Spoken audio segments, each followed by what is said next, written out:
And I want to encourage you to take some notes because the expectation gap, it affects every single one of us. The expectation gap is that thing in a relationship where you're like, oh, this is how things should be in life, right? You've seen this, right? All of us, we have expectations in every single relationship. Let's just take marriages for a moment. All of us walk into relationships, especially marriage, with a list of expectations of things we think should be. Here's just some in marriages. All of us in marriage relationships, we have an expectation on how money should be handled. I mean, statistically, about 50% of you are spenders. You get money and you're just like, we're gonna do something fun with this. Like, I don't know what yet, but we are spending this money. And 50% of you are savers. You're like, we need to hold on to this for a rainy day. And God, in His infinite wisdom, for some reason, decided to put you two together. A spender and a saver. And so both of you just look at the other one and you're like, you are doing it wrong. Like, I don't know what's wrong with you, but we have expectations when it comes to money. We have expectations when it comes to household responsibilities. Who should cook? Who should clean? Who should pay the bills? We have expectations in relationships when it comes to conflict. We're going to do a show of hands for this one. How many of you grew up and no one ever fought in your family? They'd be like, are you upset? And they'd be like, no, I'm not upset. But they were obviously upset. How many of you grew up in a house like that? Where no one outwardly fought, you just ignored the person for the rest of your life? Take a handful of you. How many of you, it was like, when someone was in a fight, you knew it, because things were being thrown, there was yelling, right? You walk into a relationship now and you have this expectation of this is how we should handle conflict. We should just ignore it and stuff it down and never talk about it again, or we need to air it out and we need to make sure everyone knows all our conflicts, right? You walk into a relationship and you got an expectation around in-laws. Are in-laws allowed to just show up at the house and just pop in? Or that should never happen. What's your expectation? You have expectations in relationships around kids, right? Do we want kids? Do we adopt? And then how do we parent kids? Will we ground our kids? We have so many different expectations around parenting styles. Are you is your expectation with kids the stop crying or I'll give you something to cry about? Is that your parenting style? Or are you the soft parenting? I don't know, we have different expectations when it comes to kids. You have expectations around sex. How often? How do we talk about sex? Who initiates sex? There's expectations when it comes to faith. Are we going to be the family that goes to church on Christmas and Easter? Are we going to go every week? What's our expectation? That is just a small list, but all of us, we have all of these expectations. There are so many different categories. And here's what I know about you. You look at this list of expectations, and you probably think all of your expectations are totally reasonable. They're totally valid. They just make sense. But then what happens is we get in these relationships with other people who have this other list of expectations, and what we find is this expectation gap. And so what happens over time is what we find in the book of Hebrews, chapter 12, where here's what the author says. The author says, watch out that no poisonous root of bitterness grows up to trouble you, corrupting many. The idea of this verse is that over time in relationships, if you and I, if we're not careful, these communication misses, this expectation gap, it will lead to bitterness. And you've probably experienced this, right? You have this ongoing conflict with someone where you guys miss each other, and then over time, what do you begin to think? You begin to think man, that person, they are just so selfish. They are so conceited. And that thought, it never happens at once. It just develops slowly. It's like a little root that grows out of the ground. It is hardly noticeable at first, but over time, it will destroy your relationship. This happens, again, in all sorts of relationships. 20 years ago, I was brand new in ministry. I was working at the very first church I ever worked at, and I had a chance to hire someone. And I'd never done this before, and so I was interviewing this guy, and he seemed really smart, really gifted, and so I was perfect, great hire. So I hired this guy for this role, and great dude, loved Jesus, but I learned something pretty quickly about him, and I learned he was a great guy, he loved Jesus, but he was terrible at responding to people. He's like this guy who loved prayer, but never ever responded to an email. And so what would happen is I would like go to this guy's desk and I'd be like, hey, did you respond to so-and-so's email yet? And he would be like, nah, man, but I did just get done praying for her. And I'm praying that God works, and you tell me this thing, I'd be like, okay. Let's respond to that email today. I'd be like, sure. Next day I'd go to his desk and say, hey man, you respond to the email? He's like, totally forgot. But I'm gonna go pray for her right now. And we're talking like, oh my gosh, I can't believe I'm getting so mad at this guy for praying. Like I'm a pastor, but I'm mad at this guy for praying. Because what was going on? I had this expectation. I'm like, hey, you get back to people in 24 to 48 hours with an email. And so over time, no joke, I grew so frustrated with this guy because we had these differing expectations. He thought, you just pray for people all day. I thought you actually respond to email. Like, who knew? Right? There's this expectation gap, and what happens in relations is if you don't look at the expectations, you will grow bitter. And so over time, I couldn't stand being around this guy because of this expectation gap. So here's what I want to do in our remaining few minutes.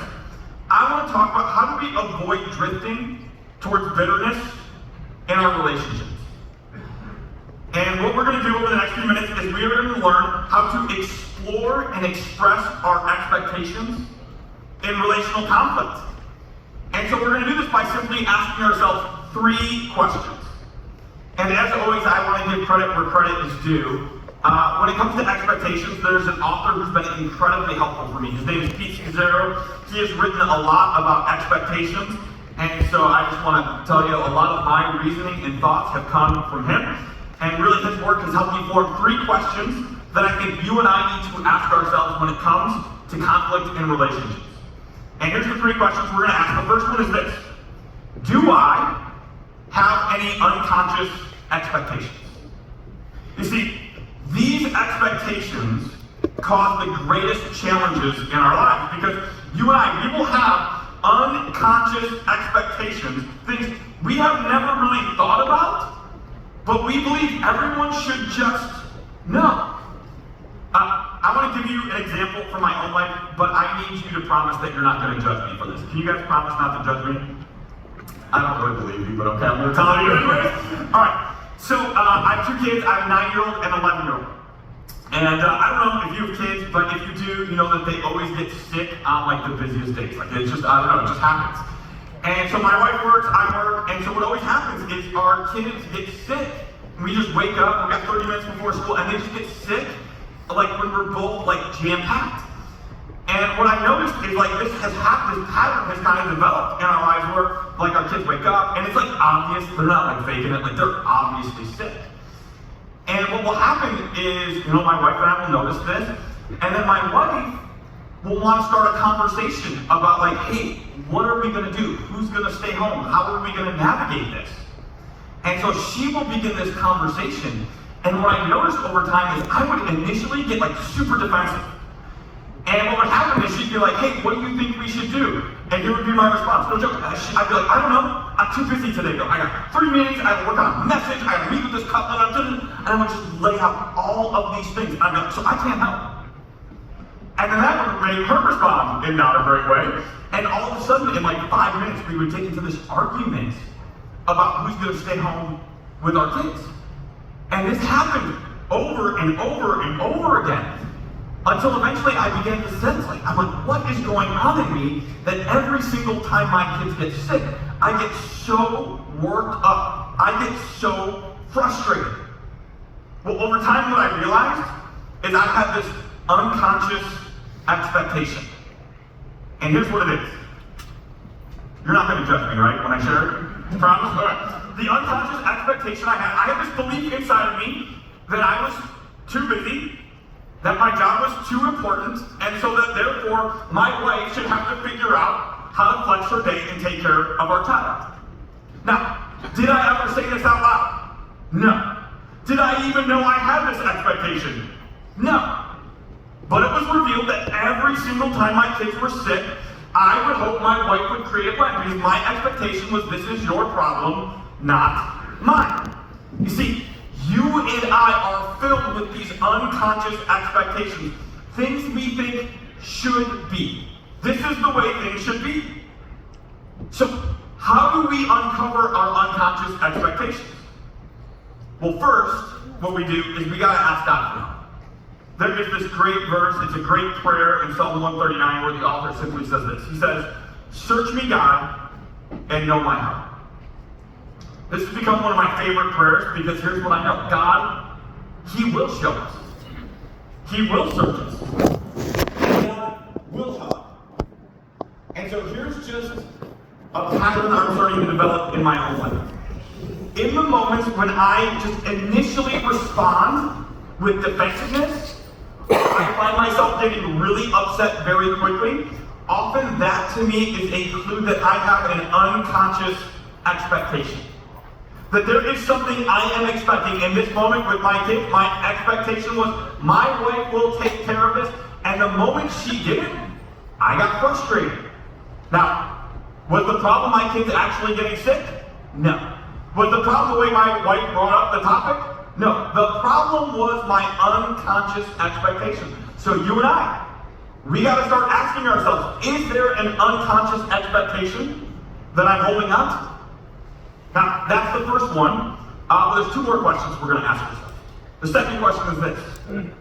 What are the unspoken expectations I'm holding on to? You see, we have unconscious and then also unspoken expectations. You see, sometimes you and I are aware of our expectations, but we don't want to say them out loud. This will happen to me from time to time. Sometimes I'll send a text and tell my animal look like this right here. I'll say something like, "Hey, no rush on this, but when you get a chance, can you give me a call?" Now, on the surface, what I'm saying is like, "Hey, respond to me whenever you are ready," and that feels good to send that to someone. But you want to know what my expectation, my unspoken expectation usually is? Give me a call right away. Right? Give me a call right away. I will say one thing, but I will mean something else. You've probably done this in your life, right? You probably have some unspoken expectations, things that you believe, but you just don't want to say. Let me give you another one of mine. I'm a type of person, I love to be early places, so like, if I'm supposed to be somewhere at 5, you're late if you're not there by 4:55. Like, that's just kind of you. You gotta be early. Everyone else like early, you gotta be early. Yeah, you're 8:30 people. I'm speaking your love language right now. Now, I happen to marry someone who I take a literal view of time. She's like more figurative with time. So it's like, if it's 5, that could be 6, 7, 7:30. Like, all of that is all fair game. And so God brought us together. And so I have this expectation that we should be everywhere by 5. But my wife is like, she'll just show up the next day. I don't know. She has a very different expectation with time. Now, early on in our marriage, because I want to come across as flexible, I'd be like, we can leave whenever. But if we have somewhere to be at 5, what would happen is at like 4:55, I would be sitting by the door. And my wife would be like happily getting ready. And at like 5:05, I would just give her like a little, "Hey, it's 5:05. You almost ready?" Sure, ready in a few minutes." 5:15, I'd like jiggle the keys. "Hey, you got 5:20, I'd be in the car." And I would just find myself, I would get so mad. And then often, I'm sure this has never happened to you, like we would leave and start driving to wherever we're going at like 5:45, and we would get into this massive argument because I would just have been holding on to so much anger and frustration for so long. But really, what was the problem? The problem was I had this unspoken expectation of my wife. I didn't say it, but I was just hoping she would be able to read between the lines. There's this great verse from Ephesians chapter 4. You've probably seen this before if you've been around church. Here's what it says. It says, "Do not let any unwholesome talk come out of your mouths." Now, you and I, we read this, and often we think that means like don't lie, which it's true, it does mean that. But it also means don't communicate a partial truth. What it's saying is don't communicate something and then silently hope that the other person reads between the lines. If you're a manager of employees, don't say things like, "I want you to have a great work-life balance," and then get mad at your employees when they don't respond to you over the weekend. Right? That is unwholesome talk. Or if your spouse says to you, "Are you okay if I go out with some friends next week?" and you say, "Yes, of course," but secretly you're hoping they'll be home at like 8:15 to help with bedtime with the kids, and then you get upset with them when they don't read between the lines and know that right there is unwholesome talk. You see, it's the unspoken expectation. And so you and I, most of us, we need to increase our courage in putting our expectations out there for other people.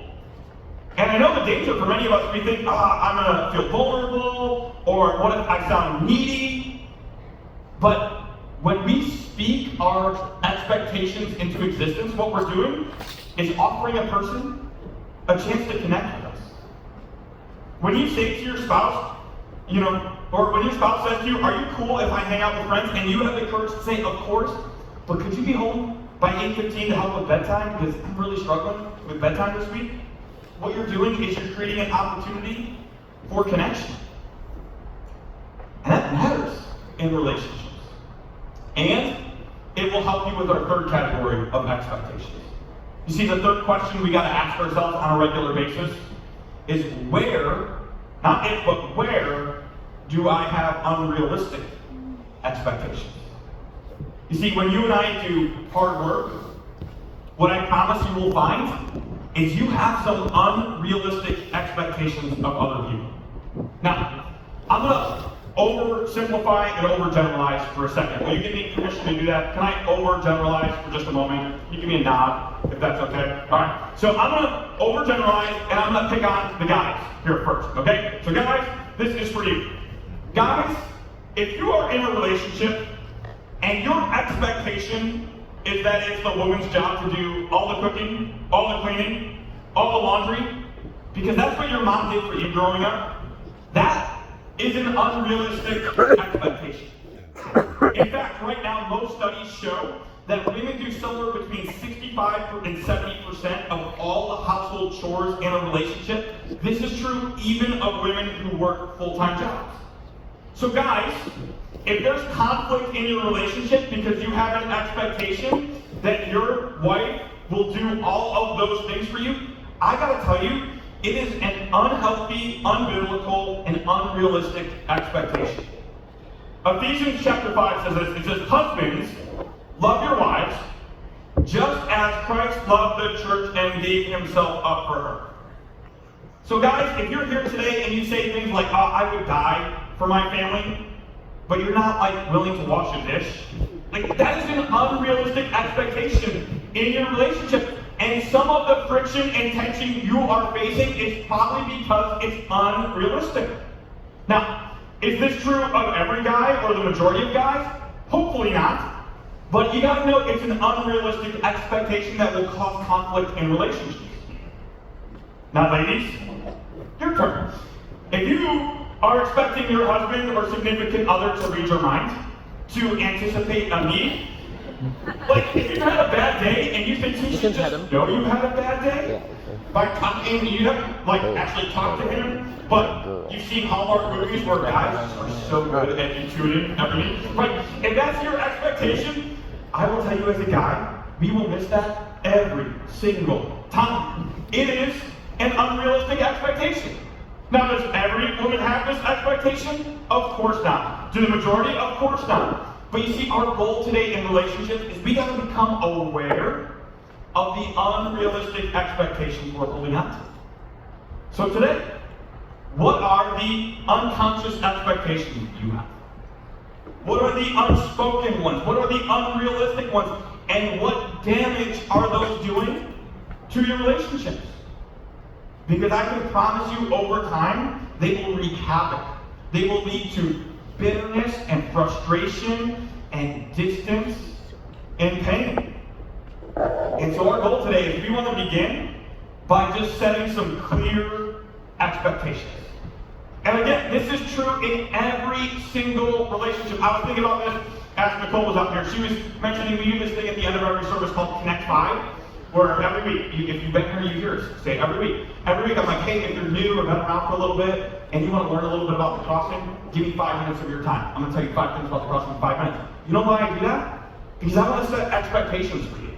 I want to make sure this is the right church. I want to make sure you're set up in a right relationship So I want to set expectations. Every single relationship we're in needs good expectations. If you're interviewing for a job right now, yes, salary matters. But what you need to be looking for is what are the expectations this employer has for me. And in the interview, you need to be interviewing them to make sure expectations are aligned. If you're in a dating relationship, it's so important to get on the same page with expectations.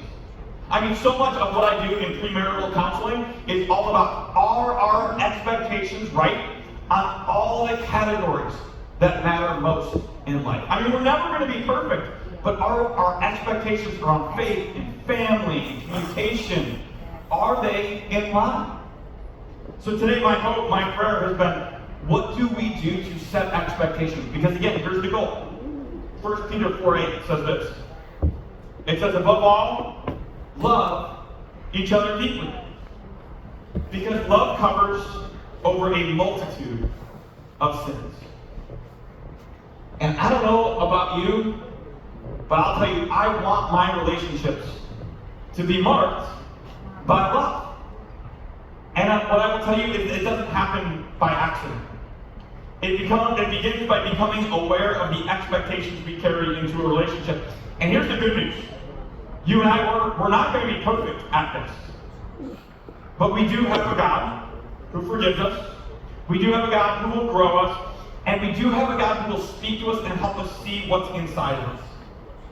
And I believe that God is at work today. I believe that God is at work in every single one of us. In fact, I believe today and this week, you and I will become aware of some expectations that are holding some of our relationships back. You see, I believe we have a God who meets us in our relationships because you and I, we got a relational God. And so what I want to do today is I want to close, but I want to ask all of us to stand to our feet, and we're going to pray.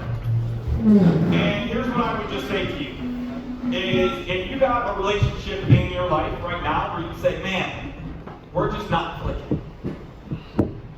I want to tell you, I believe that we have a God who speaks.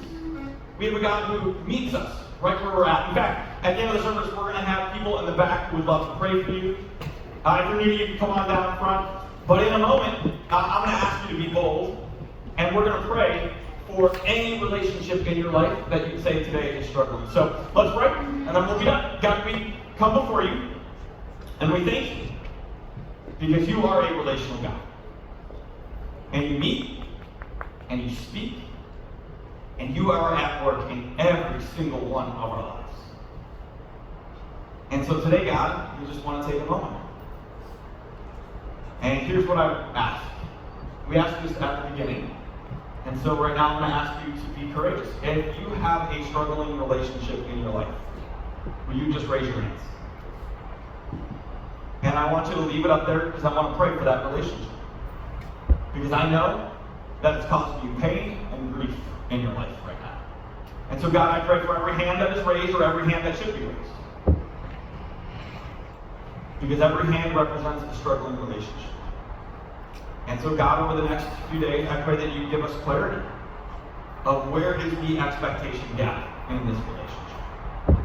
I pray that you would search us and show us where we can clarify our expectations, where we can offer grace and forgiveness and chart a path forward. And so you can put your hands down because I want to pray for the person that's struggling in your relationship. And so God, I want to pray for the people who aren't here, who maybe are feeling on the flip side of this, the relational conflict. And so God, I ask that you would do a powerful work. God, I pray that over the next few weeks that you would meet us in this space, that you would speak to us in this space. And ultimately, God, we thank you because you are such a good and gracious God.